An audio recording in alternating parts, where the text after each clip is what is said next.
Le persécuteur, c'est quoi? C'est du coup que la personne en face, donc si on reprend le concept de trahison, ça sera le deuxième point après, elle a un pouvoir sur une autre personne. Du coup, moi aujourd'hui, par exemple, quand j'ai vécu la situation, j'étais dans ce triangle de Cartman. Pourquoi? Parce que j'étais la victime. Je me positionnais en ok, du coup, il a un pouvoir sur moi, il m'a trahi, il a le rôle de persécuteur, j'ai le rôle en fait de victime.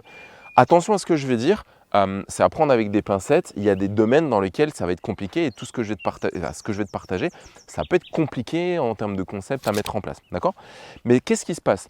Si l'autre est le persécuteur, je vis une trahison, je suis la victime, du coup derrière je peux rentrer dans une espèce de guerre où je vais devenir moi-même le sauveur finalement. Parce que je ne veux pas que d'autres personnes, j'ai pas envie potentiellement que d'autres personnes puissent vivre ce que moi j'ai vécu à ce moment-là.